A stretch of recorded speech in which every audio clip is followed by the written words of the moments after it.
Sorry for the weird camera angle. I'm actually above y'all. Y'all are having to look up my nose because I just don't want to sit. I don't have my computer set up to where I can like do the standing desk or whatever, like and be normal. So I'm talking to you like this. I hope that it works out for y'all. Just so y'all know, I've always felt this way when it comes to psychiatric medications. I have a very vivid memory of when I was about 12 or 13 and I was very depressed. I mean, everybody gets depressed, but I was very sad and upset and angry because of what was going on in my home life. Rather than that, though, being improved or changed in any way, I was referred to a psychiatrist. I don't even remember by whom. I think it was just my mother because her sister works as a mental health nurse, and they were like, "Well, if Rachel's sad, let's get her on some medicine." And they gave me Paxil, and it was really funny because I almost felt like I was tricking the psychiatrist in a way because I actually wasn't really like always sad. I can even remember when I was at that office, there's like a picture of a really pretty scene over the couch. And I remember when the psychiatrist came in and said I could come back, I looked at him and then I looked at the picture and I was like, even that picture depresses me. And he was like, "Oh, okay, well, you need to come see me." And my mom was like, "See?" And it was like, oh my God, like, they don't even really look into anything you say. They just take your word at face value. But anyway, so back then it was all new to me. All of it was new to me as far as SSRIs go and any kind of mental medication. But now at almost 30, I am very aware of how it all works, or doesn't work rather. And Katelyn Nicole Davis being put on Prozac at 12 years old, okay, following I don't want to call it a suicide attempt because it was more of like a cry for help. She, as proven, unfortunately, knew how to kill herself if she wanted to. I feel like her initial suicide attempt was more of a cry for help. But it's even crazier that they would put her on something like Prozac. 12 being put on any kind of mental medication is insane, in my opinion. That's teaching anyone really, that they need to be chemically dependent. They need to depend on a substance, that they have no self-control, that something is wrong with them. So, and I'm sorry for those of you who are on stuff and you don't have this proclivity to harm yourself or others when you get on a medication. You're the lucky ones. But anyway, Katelyn Nicole Davis and her story and the insanity that surrounds her medical treatment is really what is fueling me making this. As a disclaimer, let you guys know that I am not against medication for physical problems that are going on in the body. If they can't be changed with diet or exercise, then of course I am not against medication. When it comes to mental stuff, however, unless the person is seeing delusions, like with schizophrenia, for instance, or having serious memory problems, things like that go on in the brain, with those sorts of things aside, I'm referring to the personality disorders, such as bipolar, depression, anxiety, etc. So now that I got that out of the way, I'm going to go ahead and show you guys this video that I've put together. I couldn't fit in all of what I want to put in, so I'm going to put that in a different video. It's just way too much. It would be like over an hour. In Bowling for Columbine, we never really came up with the answer in terms of why this happened. I think we did a good job of exposing all the reasons that were given were a bunch of BS. You know, Marilyn Manson caused them to do it. This or that caused them to do it. And none of it really made any sense. That's why I believe there should be an investigation in terms of what pharmaceuticals, prescribed pharmaceuticals, these kids were on. It would be shocking, I think, to the millions of parents who prescribe this for their kids if it was finally explained to them, if this is the case, that this perhaps occurred for no other reason other than because of these prescriptions. Imagine what that would do. Imagine how people would totally rethink things, grasping for every little straw they can to explain why something like Columbine happens, when in fact it may be nothing more than this. How else do you explain two otherwise decent kids, very smart, no history of violence to other kids in the school? Why them? Why did this happen? It's an extremely legitimate question to pose. The Eli Lilly Corporation, a pharmaceutical company, for nearly 15 years covered up their own internal investigation that showed that anyone on Prozac is 12 times more likely to attempt suicide than those using other antidepressants. Not 12 times more than the average population, 12 times more than those already on other antidepressants. This is a criminal act. And I want to know why these criminals are still walking the streets.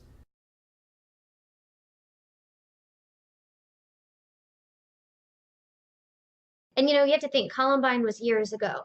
Let's look at all the things that have happened since then. All of the suicides, 9 times out of 10, an SSRI or a painkiller like Valium mixed with another painkiller, and the psychiatrist is just not really paying attention to the drug interactions.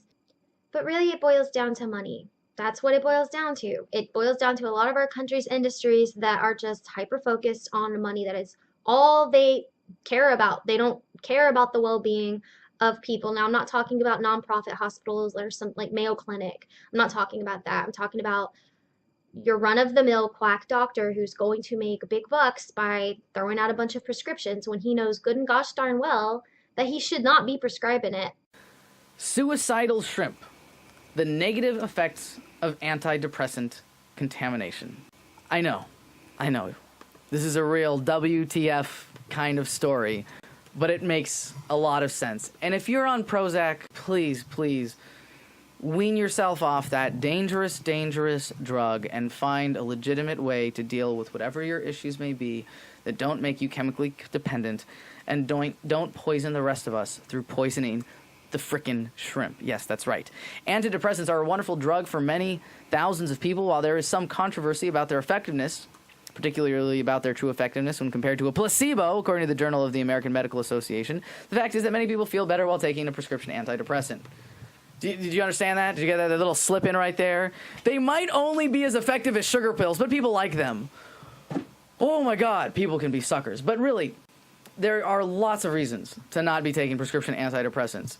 Yeah, it's scary. There's also some controversy around whether or not they cause some school shootings, since there seems to be a pattern in a lot of these violent shootings that are committed by people who are on antidepressants, or whether they're responsible for all random incidents of unprovoked mass violence and shootings of that nature. There is that controversy.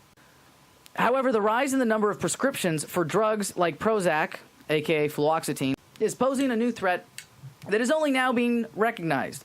I've written before here on Associated Content about the molecular structure of some newer drugs on the market and how the element named fluorine is often incorporated into the structure of medication in order to provide resilience.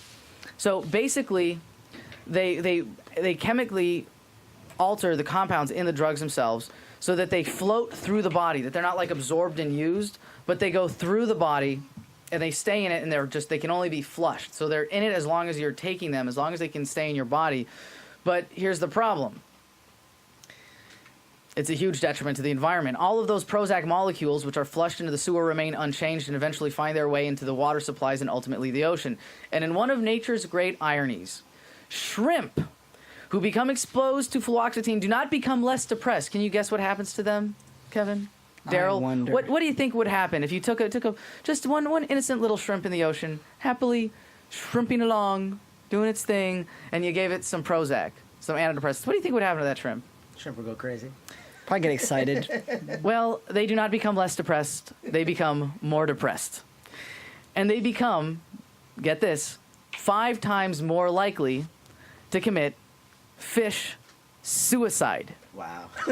Yes. I love it. Studies published by the EPA and the University of Portsmouth are quite clear. Normally, a shrimp will move away from a light beam cutting through the waters. The shrimp quickly learned that a light beam means that fishermen and predators like birds can see them in the lit area. An illuminated shrimp is a dead shrimp. However, when shrimp come into contact with Prozac in the water, they swim into the light, putting themselves directly in harm's way. You are wondering how a shrimp could actually commit suicide. It's quite easy, actually. Shrimps in those areas are being exposed to a very high level of the excreted drug molecules as it hits them before the tainted water can be diluted in the open ocean. Did you ever think this was possible? Well, it gets better.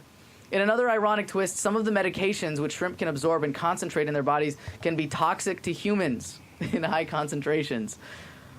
Crap, it's like another food I got to avoid. Humans poison the shrimp, which becomes suicidal, and then poison the humans. It's a terrible situation. Now think about this, because then it means that the ones that are coming into the nets, right? The ones that are being eaten the most are the ones that are most likely to commit suicide. Like, we are only harvesting the shrimp that have gotten to a certain level of suicidal tendencies. What can you do to help? It's a difficult question. Fluorinated molecules are being used quite commonly as medications, as medications definitely increase quality of life. And I don't dispute that in general. I'm big on technological and medical technology empowerment in general, and when they're appropriate, great, but holy crap. However, it may be worth considering switching to those medications which can be metabolized and broken down by the body. There are still a few choices left which do not pose this accumulation problem. Your doctor will be able to recommend an appropriate course of treatment, but let me tell you, the one thing that would solve all this problem that your doctor will not recommend as a replacement for your Prozac is sugar pills. And that's what you should be doing. Doing what makes you feel better, addressing your problems naturally and healthfully, and not falling for this bullshit from the pharmaceutical industry. Agreed. That we are seeing has one more disastrous consequence on top of everything else that we see, as if the destructive effect on young people's health, as if the increased number of school shootings and random violence wasn't enough. So the suicidal shrimp stuff may seem like a stretch to you, but life is bizarre, and these are bizarre facts. So I'm about to show some clips from Alex Jones. I don't always agree with him. In fact, I know he can lie a lot, okay? But what he's talking about right now, what he's about to talk about, is, again, factual. It's undeniable. The reports he's going off of are factual too. So if you don't like him, don't kill the messenger. What he's saying is very true, and I really appreciate his passion on this. They've had their governors removed. They've had their compulsions removed. They've had their fear level. And this is what the studies, when they approved Prozac in '81, had shown. That's why it's now on the drug insert. That, oh, yeah, most of the time you're going to be having a great time. It's a hallucinogen. It's in the psychotropic category. But some days, if you get angry, or you don't take the right amount of the medication, or you try to go off of it, or you mix it with other things, you will break and go in and kill 20 people at a school, or you'll chop your baby's arms off, or you'll put your kids all in their car seats, chain them in, and drive them off a cliff. In every case, they've always been on it. And I've talked to so many police. They say they'll pull up to a call, and there'll be a beautiful naked woman. In one case, a cop told me about cutting herself with butcher knives on the roof, and then she'll just jump off the roof, breaking her legs. She's on Prozac or a serotonin reuptake inhibitor. And they found the same thing with shrimp. Shrimp will just come up and start attacking crabs when the crabs are just going to eat them. See, and this is what the public's like. They're like zombies on fluoride, which is a similar molecule to this, and the Prozac people are on. And that's why when they started death education federally in public schools in 1991, even 2020 did a report on this in 1994. I covered it. I have screenshots of it in Police State 2, The Takeover. They go in and they say, we're going to teach you 8th graders how to not commit suicide for a week-long class. And they show them videos of a girl strangling herself with her shoelaces. And then the little girl takes her shoelaces off. She's depressed. She's got zits. Her boyfriend broke up with her. She's 12 years old. She walks into the bathroom on the coat rack. They're even removing the coat hangers in the bathrooms around the country. You can search that term. In fact, search schools removing coat hangers from bathrooms because of suicide. And they just taught, they were taught how to do it, and they just hang themselves, and they're always on serotonin reuptake inhibitors. They're highly suggestible. You're on fluoride. It makes you docile. It's the main ingredient in Prozac. It makes the shrimp and the frogs and the fish do the same thing. You're being chemically hit. It's 100%, whether it's on purpose or not, and we know it's on purpose. But whether it's on purpose or not, we know it's doing this. Now, do you care about your family enough to wake up to it? Well, you can't. You're on fluoride, the ingredient of Prozac. So you can't. You can't. You've been chemically lobotomized. Alex Jones is really good at noticing the patterns of the wrongdoings of psychiatrists and CPS workers. I've noticed when it comes to those two topics, I don't know if personal things happened in his life that caused him to become very emotionally invested with it or what, but he seems to be sincerely concerned about what's going on with it, and he sticks to the facts. And again, I would not just disregard what he's saying about it just because he's saying it if you don't like Alex Jones. So the next clips I'm going to show, it's from a girl who took Prozac, and she just wants to talk about it. So when I was 23, 23. I was working full time, and I had severe insomnia, severe depression, anxiety, 1 to 2 weeks every single month. So long story short, I decided I needed some assistance, and I saw a doctor. And I'd been diagnosed with PMDD in the past, which I'll explain in another video at some point. But basically, it's really intense, severe PMS. You know, sometimes with that, Prozac is prescribed at a very low dose to help manage moods and potentially sleep. So I was on Prozac for about a month, and I thought it might have been helping. I wasn't entirely sure because it was only a month. So like anything, you kind of have to just give yourself some time to see how things work. I really wasn't for taking Prozac or any prescription medication, but I was so exhausted and desperate that I felt like, okay, if this is a short-term thing, that's fine. As it turns out, one day, after working a 40-hour week in about 4 days and having basically no sleep, I found myself in the garage, and I had just pulled in, and I, without thinking, was like, you know what, I am done. And I reached up to close the garage without shutting my car off. And I feel like this was divine intervention and miraculously taken care of. But who knows, maybe it was just primal instinct. Whatever you want to believe is fine. But I kid you not, I do not remember taking the keys out of the ignition. I do not remember the car door opening by me. I remember it being open somehow. I don't remember opening it. The only thing I remember from getting into the car, sitting there, and then deciding I was done and wanting to die and reaching up to make the garage door close and slowly asphyxiate myself with the fumes of the car. The only thing I remember really vividly is already being inside the house in the mudroom and realizing, holy shit, I need to do something about this and take care of this. And at the time, I thought it was me. I had no idea that this prescription medication that was supposed to be a solution was actually something that made me decide to want to take my own life. And I can't believe that something that's supposed to help prevent suicide is something that actually pushed me to an edge to attempt suicide. So I just wanted to share that with you. I have no qualms about anyone having and using prescription medication, and I'm so happy that some people have amazing results at the same time. I know that from my experience and other experiences that I've heard from friends and other things I've researched, that not everyone has that experience, and we shouldn't be, prescribing all these things to people when we know full well and for a fact that they can be even more detrimental than what they're already going through. Of all the clips in my video, that one of that girl talking, for me, that resonated with me the most on a personal level, because when I was on Prozac, I was on it for about the same amount of time, well, like 2.5 weeks, which seems to be like the breaking crazy point for people when they have a reaction to it emotionally. And I was sitting on the couch next to my husband, and for me, it was like the way she described it is like, you feel like you have to do it. Like it's not even a voice in your head. It's just, there's nothingness inside of you, and you feel like you have to end yourself. I just remember all of a sudden at once feeling like I needed to apologize to the world. I can remember calling my mom and leaving her this long sorry message, which made no sense, because especially considering what was going on at that time, if anything, she owed me an apology.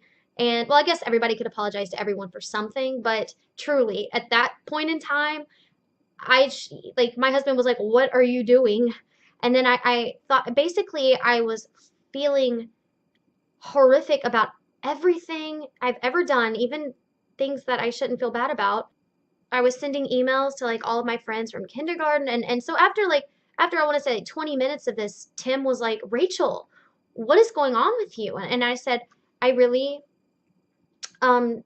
does your dad still have the gun in his room?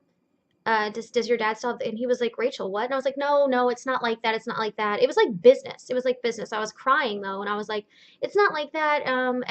Everything's going to be much better. Everything. And I'm really sorry for everything I've done. Just trust me. And he was like, and he literally had to restrain me on the couch. I wasn't fighting him, but he just had to grip me and hold me on the couch.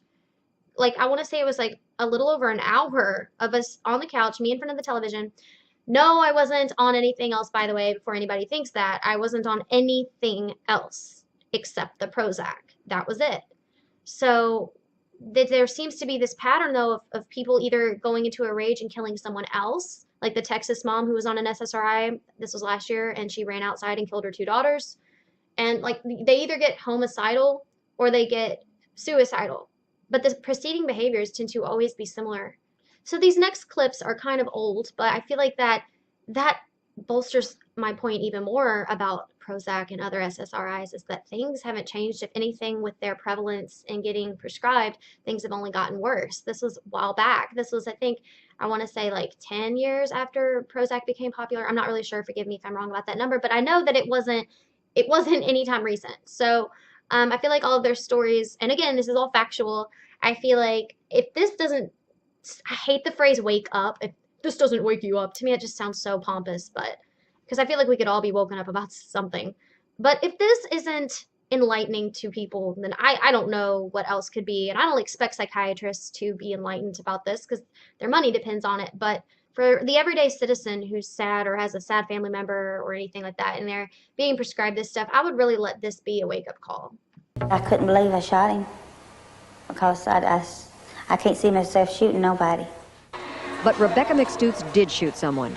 The doctor who first gave her Prozac for depression.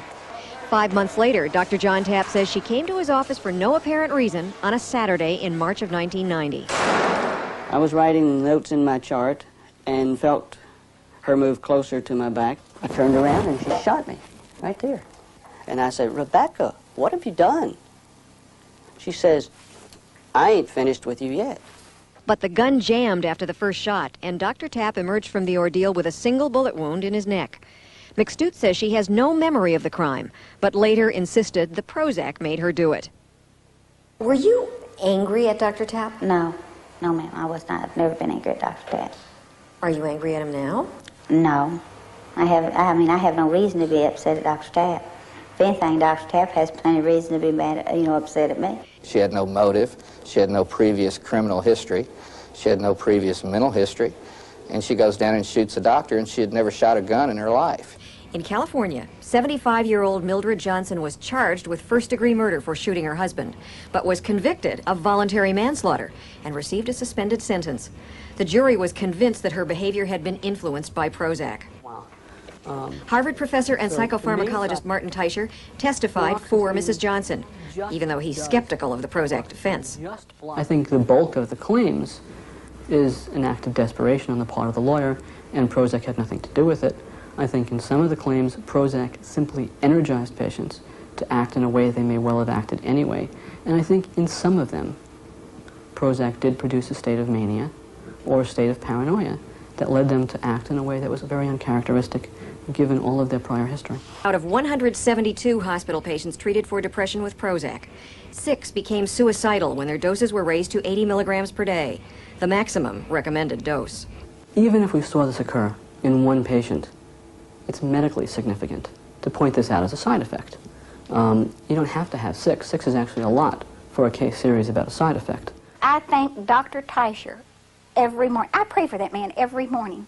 Bonnie Leitch attempted suicide in 1989, just 6 weeks after she started taking Prozac. She continued taking the drug until she read about Dr. Teicher's study. I showed this to my husband. I says, "My God, this is me he wrote about. These were my symptoms, and this is what happened to me." That very day, I began to come off that drug. Though her doctor disagrees, Mrs. Leitch claims she's never suffered from depression. She thought the Prozac was a pick-me-up, but it made her manic. I could have killed someone and would have had no remorse for it whatsoever. You could have killed someone? Well, I'm sure. I think if my husband would have fallen over dead, and let me tell you, I do love my husband, but at that time, if he'd have fallen over dead at my feet, I would have been angry because he was in my way. She has organized a Prozac survivors group and received hundreds of letters from all over the world. She hears a lot of stories that sound just like her own. I was on it first from March of '88, and 6 weeks later, the 10th of May of '88, I tried to commit suicide.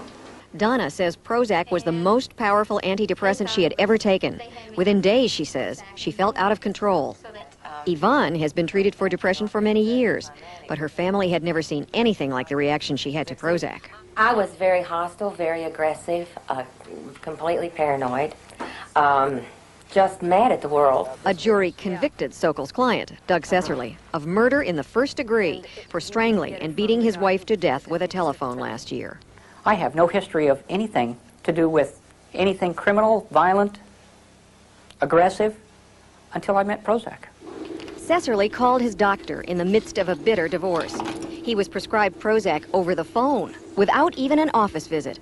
Sesserly says the drug made him agitated and abusive. Why did you kill your wife? I honestly don't know. That's really bad, but I honestly don't know. You were really angry at her. I was angry at her, but that's my kid's mother. And I took my kid's mother. I'm sorry. I took my kid's mother away from him, and I did it right in front of him. And that's a little hard to take.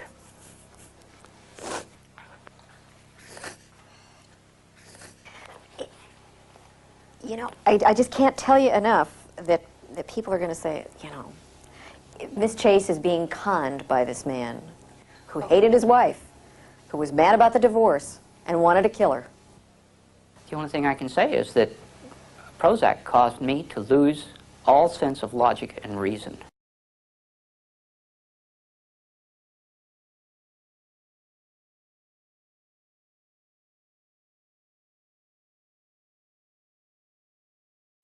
I took the 9mm automatic, sat down on the bed, and put the gun to my head, and I blew a 4-inch hole out the back of my arm instead of my head. Prozac did this to me. Had someone looked further into Prozac, believed me, even mentioned early on of the so-called remote possibility that Prozac could cause any of these adverse effects, especially the act of putting a loaded gun to my head, to want to die so violently, steps could have been taken to avoid it. I had 2 sons, David Lee, age 8, Billy 16. The wife 20 years, all gone. I'll tell you why. After being on Prozac for 21 days, my wife shot and killed both of these 2 boys right here. She turned the gun to herself and shot herself twice. The second time that she was placed on Prozac, she secretly purchased a gun on August 25th. She shot herself in the head and died on August the 27th. This is hard for me because I tried to commit suicide in front of my 5 children. I didn't know what I was doing. I don't remember exactly what happened. All I know is that my husband took the gun away from me and my children was looking from the other room. If my husband wasn't there, I wouldn't be here. My children wouldn't have a mother.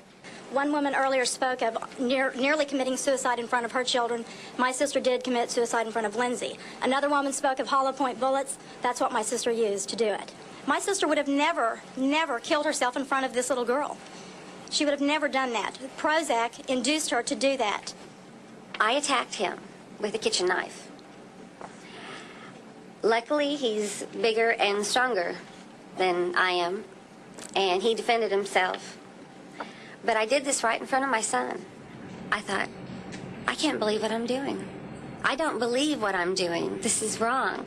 Then I decided that I was going to kill myself. The bottom line is, I was never suicidal before taking Prozac.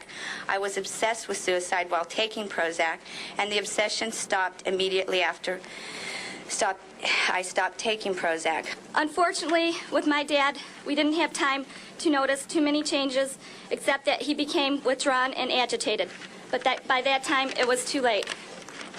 He got up at 9 o'clock in the morning, took a 12-inch butcher knife out of the kitchen drawer and stabbed himself violently in the abdomen once, and then proceeded to do it twice.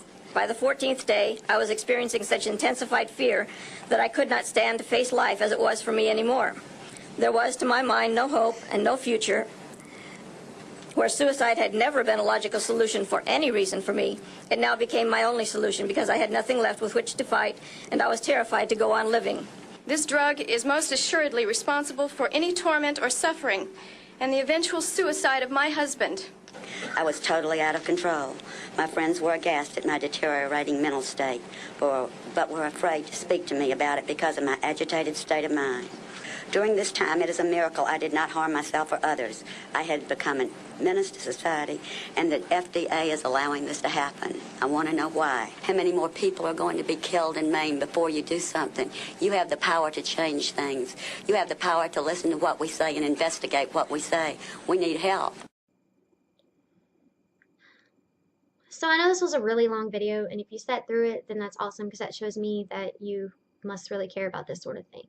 So I appreciate that, and I hope that this was insightful for some of you who didn't already know. And I'm actually working on another video that